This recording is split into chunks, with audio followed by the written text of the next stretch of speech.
하나님 말씀 마태복음 20장 29절부터 34절 말씀입니다. 신약성경 34페이지 마태복음 20장 29절부터 34절 말씀 제가 봉독하고 마지막 절 합독하겠습니다. 그들이 여리고에서 떠나갈 때 큰 무리가 예수를 따르더라. 맹인 두 사람이 길가에 앉았다가 예수께서 지나가신다 함을 듣고 소리질러 이르되 주여 우리를 불쌍히 여기소서. 다윗의 자손이여 하니 무리가 꾸짖어 잠잠하라 하되 더욱 소리질러 이르되 주여 우리를 불쌍히 여기소서. 다윗의 자손이여 하는지라. 예수께서 머물러 서서 그들을 불러 이르시되 너에게 무엇을 하여 주기를 원하느냐. 이르되 주여 우리의 눈뜨기를 원하나이다. 함께 읽습니다. 예수께서 불쌍히 여기사 그들의 눈을 만지시니 곧 보게 되어 그들이 예수를 따르니라. 아멘. 오늘 본문 말씀은 예수님께서 이제 여리고를 지나 예루살렘으로 향해 올라가실 때에 일어난 일에 대해서 기록하고 있습니다. 오늘 성경 말씀 29절에 보니까 큰 무리가 예수님을 따르고 있었다라고 기록합니다. 이때는 유대의 최대 명절인 유월절을 지키기 위해서 각 지방에서 많은 사람들이 예루살렘으로 모여들 때입니다. 다시 말하면 유월절 어린 양이신 예수 그리스도의 십자가가 이제 예수님을 기다리고 있는 시점이라는 것을 우리는 알 수 있습니다.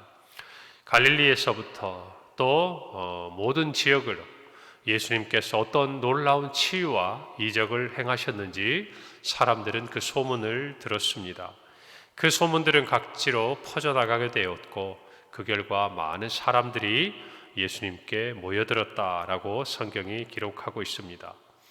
그때 오늘 본문은 일어났던 놀라운 치유의 사건에 대해서 기록하는데 바로 길가에 앉아있던 두 사람의 앞을 보지 못했던 사람이 예수님이 지나간다는 소식을 듣고 예수님께 구하고 치유받는 놀라운 일이 일어난 것을 기록합니다.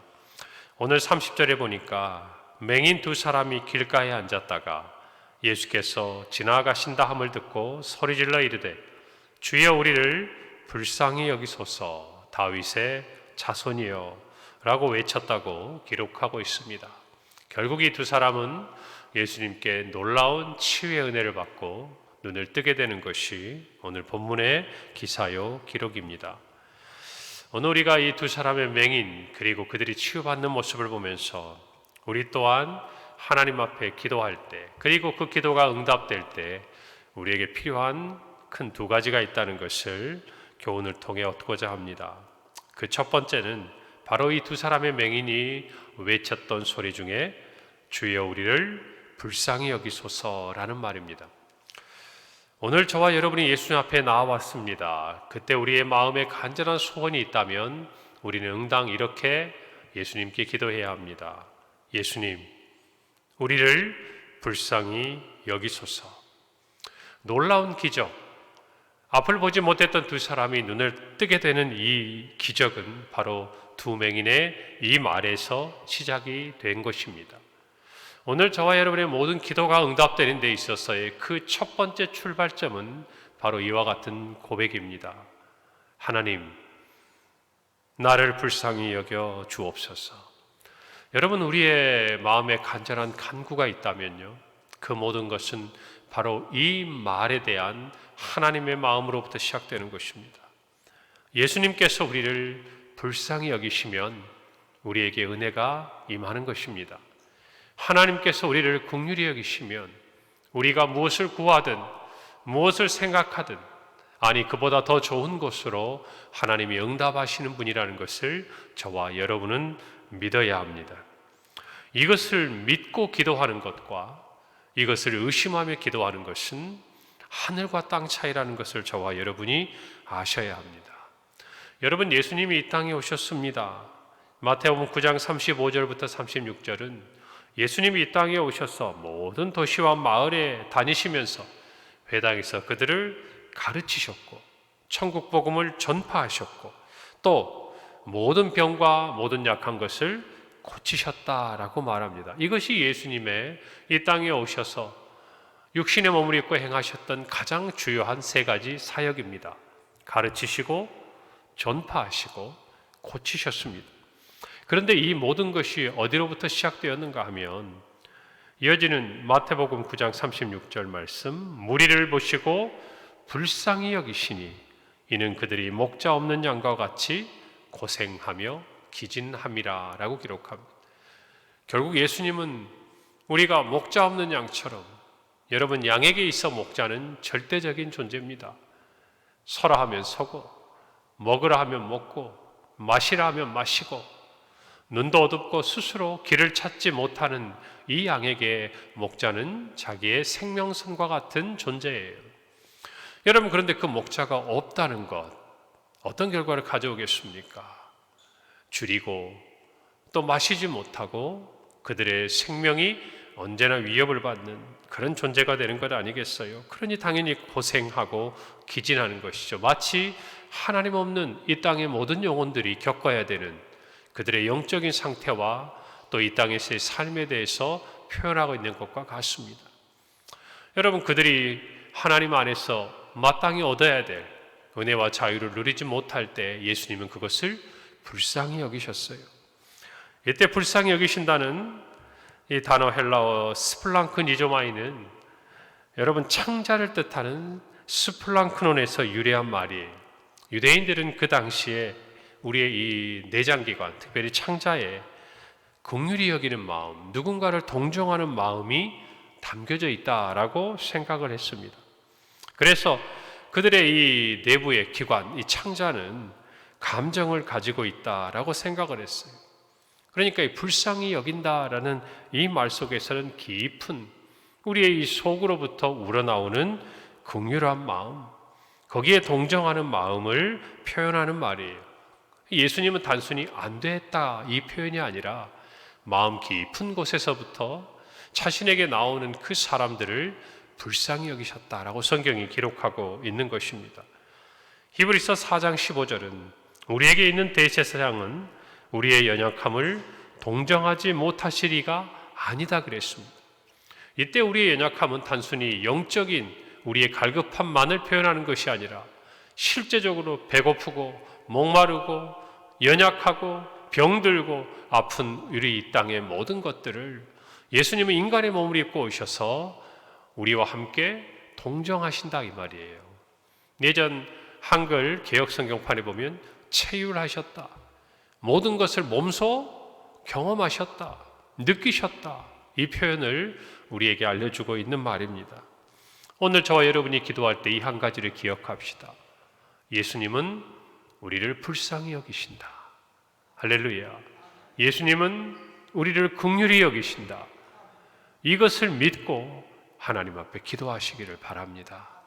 그때 주님께서 우리 기도에 반드시 응답하시리라 믿습니다. 아니, 응답하시는 분입니다. 이것을 믿고 저와 여러분의 기도가 하늘 보좌로 나아가기를 바랍니다. 두 번째입니다. 우리가 기도에 응답이 있으려면요, 예수님이 누구신지를 알아야 합니다. 분명히 알아야 합니다. 여러분, 오늘 말씀해 보니까 이 맹인 두 사람은요, 주여 우리를 불쌍히 여기셔서 하고 뒤에 한마디 예수님을 부르는 호칭을 담습니다. 바로 다윗의 자손이요. 여러분, 이때 다윗의 자손이 무엇을 의미하겠습니까? 단순히 선생님, 랍비가 아닙니다. 예수님은 그들에게 있어서 메시아, 곧 다윗의 자손으로 오실 구약에 약속된 그들의 구원자였습니다. 그렇기 때문에 그들은 불쌍히 여겨달라고 이야기하면서 예수님을 다윗의 자손이라 칭합니다. 이것은 예수님 앞에 나아가는 이 두 맹인이 예수님을 누구로 알고 있었는지 분명히 알려주고 있는 것입니다. 여러분, 우리는 하나님 앞에 기도할 때 하나님이 어떤 분인지, 우리가 지난 주일 설교 말씀드릴 때 아브라함이 그가 정말 이삭을 하나님께 번제로 진심으로 드릴 수 있었던 이유가 뭐였습니까? 하나님의 능력을 믿었기 때문이라는 거예요. 어떤 능력? 비록 내가 내 아들을 죽여서 번제로 하나님께 드려도 하나님은 내 아들 이삭을 다시 살리실 능력의 하나님이시다. 그것을 믿었기 때문에 그는 정말로 아들 이삭을 하나님께 드릴 수 있었던 거예요. 우리가 하나님에 대해서 어떤 분인지, 그가 하나님께서 어떤 능력의 하나님이신지를 아는 만큼 우리는 하나님께 드릴 수 있고 하나님 앞에 기도할 수 있고 하나님 앞에 나아갈 수 있는 것이에요. 여러분, 그 믿음이 없으면요, 드리기 어렵습니다. 그 믿음이 없으면 구하기 어렵습니다. 여러분, 오늘 말씀해 보니까 32절에 예수님께서 그들에게 물으십니다. 무엇을 하여 주기를 원하느냐? 33절 말해요. 주여 우리의 눈뜨기를 원합니다. 이 두 사람의 맹인들이 마음속에 가지고 있었던 믿음, 예수님에 대한 그 능력에 대한 확신은요, 보지 못하는 내 눈을 뜨게 해주실 능력이 누구에게 있다고 믿은 거예요? 누구에게? 예수님께 있다고 믿은 거예요. 여러분, 보지 못하고 듣기만 했던 그 두 사람의 맹인의 그와 같은 믿음이 어디서 왔을까? 물론 그것은 하나님께서 그들의 마음에 심어두신 선물이에요. 은혜입니다. 그런데 그들은 그 믿음을 가졌어요. 그리고 메시아라면 정말 그들이 믿는 대로 예수님이 메시아이심을 믿었기에 그들은 또한 내 눈을 뜨게 하실 능력이 예수님께 있다는 것도 믿은 거예요. 그래서 당당하고, 아니 겸손하지만 확신에 찬 목소리로 구합니다. 예수님께서 물으세요. 너희에게 무엇을 하여 주기를 원하느냐? 예, 우리의 눈 뜨기를 원합니다. 주님께는 우리의 눈을 뜨게 하실 능력이 있는 줄을 우리가 믿습니다. 믿으니까 구할 수 있는 거 아니겠어요? 믿으니까. 간절하지만 믿기 때문에 구하는 거예요.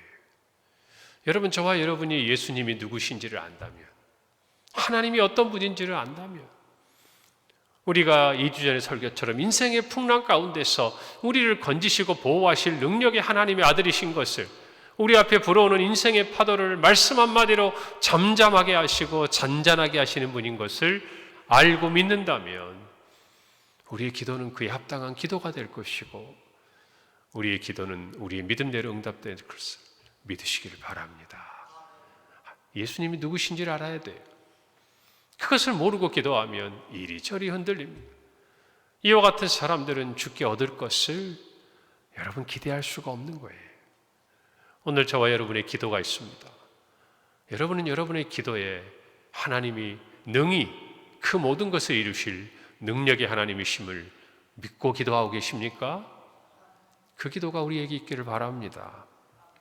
여러분, 그런데 우리의 이런 기도에는 늘 장애물이 따르기 마련이에요. 오늘 31절에 보니까 무리들이 말합니다. 그것도 꾸짖습니다. 잠잠하라. 조용히 해라. 많은 사람들이 가는데 왜 너희들만 그렇게 소리를 지르느냐? 그런데 오늘 31절에 보니까 더욱 소리질러 이르되 주여 우리를 불쌍히 여기소서 다윗의 자손이여. 여러분, 왜 이들은 꾸짖고 잠잠하라고 했을까? 두 사람의 맹인을 불쌍히 여기는 마음, 예수님과 같은 마음이 그들에게 없기 때문이에요. 그들도 예수님을 따라갑니다. 예수님께서 어떤 일을 행하실지, 예수님이 어떤 말씀을 하실지 듣고 싶겠지요. 그런데 방해가 되는 거예요. 소리를 지르니까. 자기가 먼저인 거죠.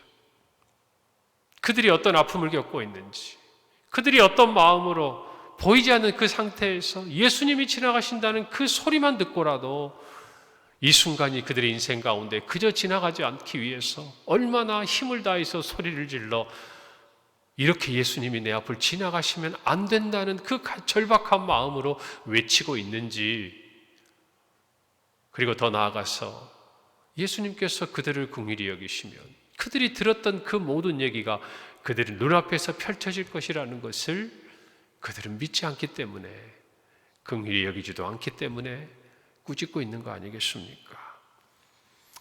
여러분, 우리는 어떠합니까? 혹시 이와 같은 모습은 우리에게 없습니까? 오늘 하루 우리가 만나는 사람들, 또 우리 곁에 있는 사람들의 그 절박하고 간절한 마음을 우리는 공감하고 있습니까? 여러분, 그것이 우리에겐 필요한 거예요.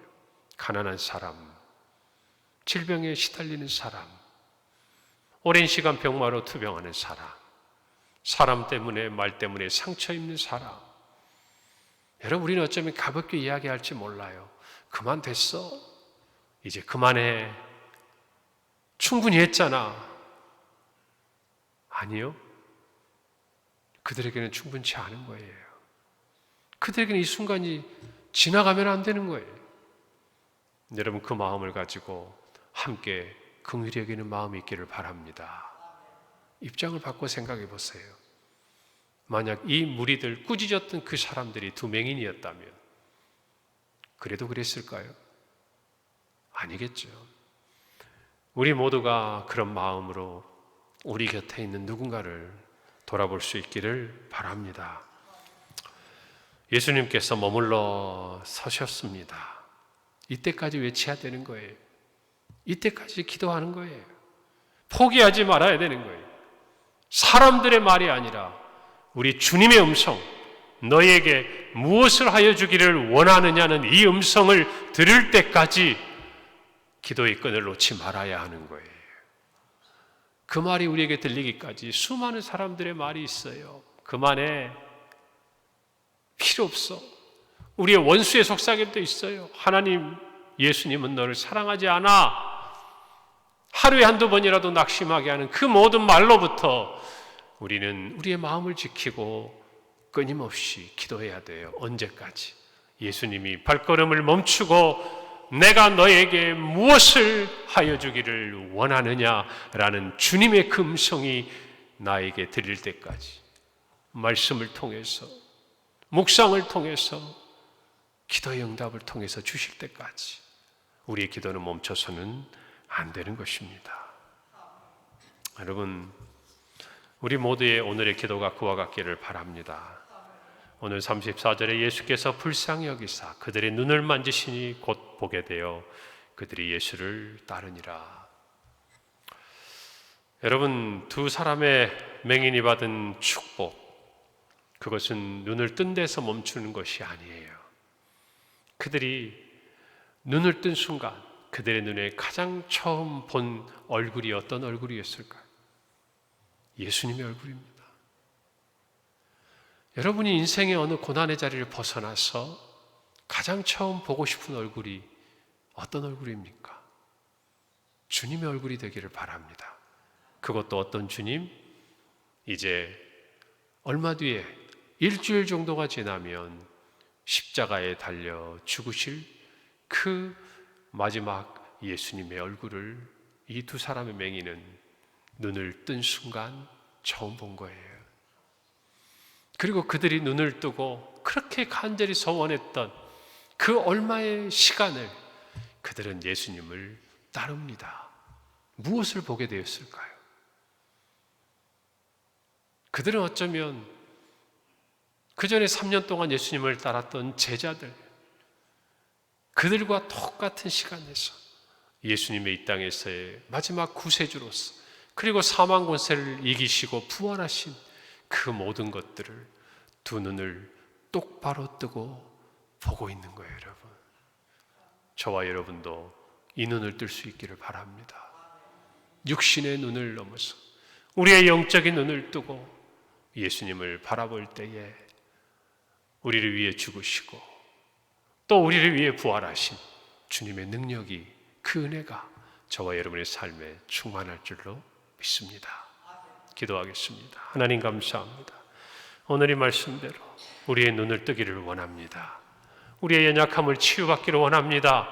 간절하게 우리를 불쌍히 여기시는 주님 앞에 기도하며 끝까지 주님의 금성 앞에서 주님의 능력을 믿고 응답의 자리로 나아가는 우리 모든 성도요, 그 은혜 앞에서 주님을 따르고 주님을 바라보는 우리 모두의 삶이 되게 하옵소서.